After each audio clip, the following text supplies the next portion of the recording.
I'm afraid of failing again. This is something I hear from my clients all the time. I sometimes even hear it from myself. But why do we say this? And what causes us to say that we're going to fail? 2 words, confidence and discipline. We know what we need to do, but those 2 things get in the way and we start to tell ourselves that we will fail. We tell ourselves about our past failures and begin to create a narrative that supports an identity of a person who doesn't succeed, doesn't get things done, doesn't follow through. And once you hear this enough, either internally or externally, you begin to believe these statements as truth. But in reality, this is not your true self. It might be true that you have failed an attempt to become more healthy. It might even be true that you have failed multiple times on this path. This is okay. It's necessary for the process of change. You actually have to be the person who does not succeed in order to succeed. Sound confusing? Well, let me break it down. First, you have to recognize that change is a process. We tend to set a goal and see it in black and white. If I don't get to X, I have failed. This could be getting to a particular weight, reaching a number of miles, a faster time, or any other pinpoint you set for yourself.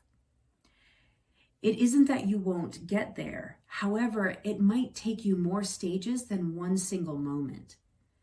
And second, you may need more information on how to make sure that you're successful. And that includes why you haven't been successful in the past.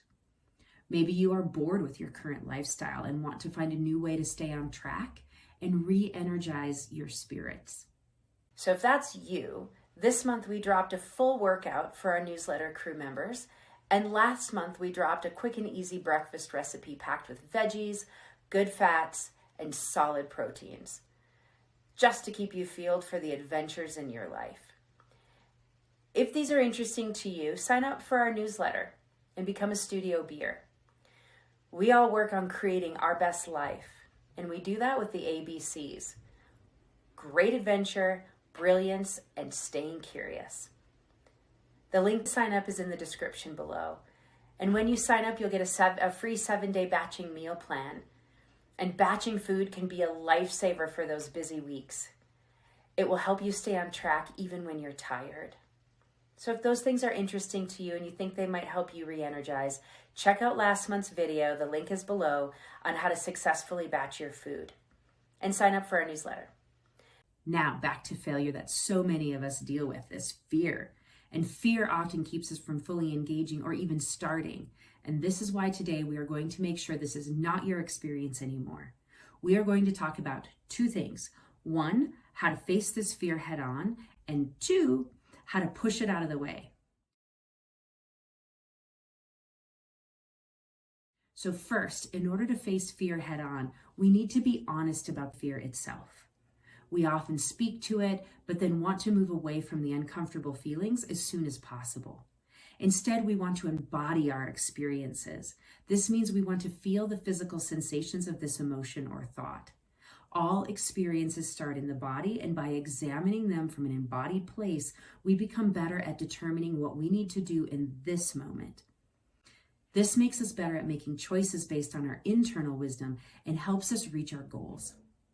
The better we get at listening to our own knowing, the less we quit looking outside of ourselves for answers, and the better we do at honoring our own bio-individuality. This makes our workouts, meal plans, social experiences all more healthy for us and easier to stick to. So embodied experience makes us more successful in the long run. And we are going to break down how you can face this fear into 3 parts right now. So the first part is to just start. Allow yourself to feel your fear. As you examine it, feel where it lives in your body. What are the physical sensations of it? Does it have a shape, a color, a dimension? What thoughts come up when you feel it? Maybe you have memories of past times when you've failed in similar situations. Maybe statements others have said to you about your progress or your lack of it. Whose voice is that? And where do these thoughts and memories impact your body? Where do you feel tightness, tension, maybe relaxed, hot, cold, heavy, light? We're looking for adjectives to describe your experience. You don't have to figure out what or why you feel what you feel. Part 2 is When did the fail really happen? It is likely that you didn't fail at the whole thing, but at some point you quit doing what you needed to do to complete it, or at least you quit long enough and enough of the actions that it was not going to work out in the end. So look beyond the obvious and determine the layers of failure. Did you fail on a logistical level, planning phases, unexpected events? What derailed you? Look at the whole process and notice where you were set up for success and where you were not. Ask yourself, honestly, what did you fail at? And part 3 is to examine your fear of failing again now. Does this fear come into play and help make sure that you don't have to work hard to reach your goal? Does it allow you to continue your story about your life and a person that feels uncomfortable? Does it reinforce the identity you believe to be true about yourself? Look at your relationships and see if holding this identity keeps you connected to others you care about. For example, if you shift your exercise and lose weight, does that disconnect you from your partner, best friend, family members? Will the actions you have to take to be successful take you away from loved ones? Does this recognition, subconscious or consciously, result in criticism or undermining behavior by your loved one in order to get you back into normal routines? What about those you have played small for? These are the folks that tear you down and hold you back.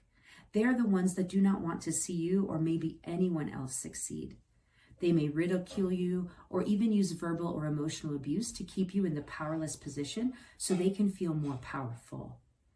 They may be those you have been afraid to confront or who have judged you in the past.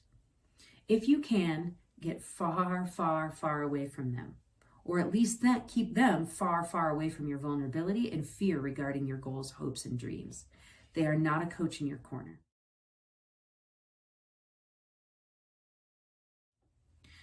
Now on to number 2, and how to push it out of the way. So finally, it's time to take that information you got from examining the 3 parts we just talked about and shift your focus.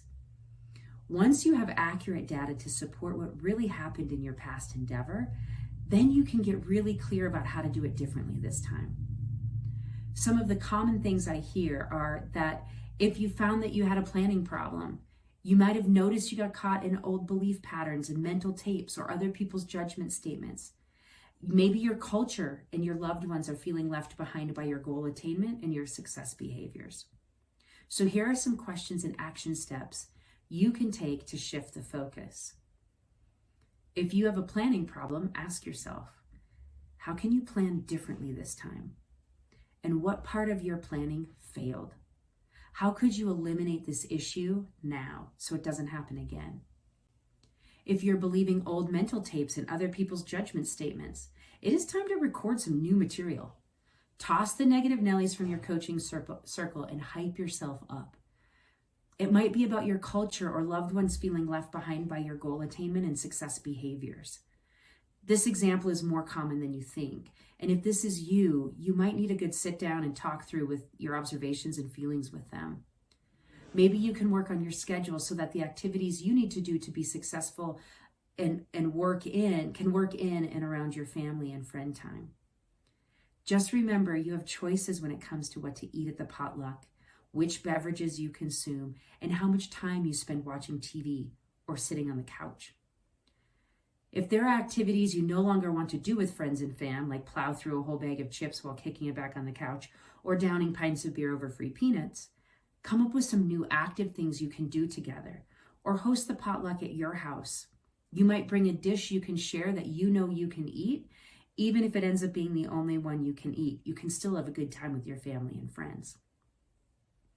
You might want to learn how to craft some mocktails and sample some non-alcoholic options. Find what fits for you. This is a growing market and is not your parents' NA beer. You might be surprised how popular your new beverage is at the party.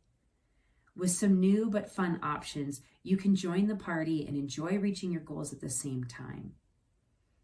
These are the tools to face your fear head on and push it out of the way. But this video isn't going to solve all your problems. In reality, we all need help and support. It is an act of strength to ask for help. When we are facing a situation where we really want to accomplish a new goal, but feel plagued by past experiences and fear of failing at our efforts again, it might serve you best to hire a professional. Gathering a dedicated team in your corner can be the difference between reaching your goal or failing again. With a good coach or psychologist, you have accountability. You also have someone you can share your fear with, share your shame with, and who can help you externally monitor your narrative so that you can identify places you might be turning towards your old patterns. People need other people. When we socialize our goals, we are more likely to succeed. If we only rely on our family and friends, they may get burnt out by the efforts we need to put into our goals, the amount of time it will really take us to actually achieve our dreams, and the shifts we'll have to make in old habits that they might have a bias in maintaining. Coaches can help you examine what didn't work last time without your emotional ties. Coaches may be able to honestly take stock of what worked and what didn't work, where you failed to see any positives. Plus, with their experience, they can normalize your process and help you see common issues and navigate around things you don't even know are going to be obstacles. Because they do this all the time, they can share common pitfalls with you, as I just did, and help you avoid them altogether. In the end, success never comes without failure. All the greats know this. They openly speak about their failures because they know they are just points for learning. If you can take an objective view, you will be able to learn from the parts that went wrong, change them based on your new learning, and capitalize on the parts that went well. So if you are whispering to yourself the message that you are afraid of failing again and not moving towards your healthier self as a result, it is time to take a moment to analyze your past behavior, address the issues, and apply the learning. Look into hiring a solid support team to help hold you accountable and make your journey more effective and efficient. Then remember, you've got this. It's just another rung on your ladder. Each time you begin to climb it, you get a little further on your path. If you are interested in learning more about how to thrive, click the link below to learn more about Mind Over Matter on the blog at stacyRD.com, or visit our clinic website to check out our professionals and book your first appointment at studiob.life.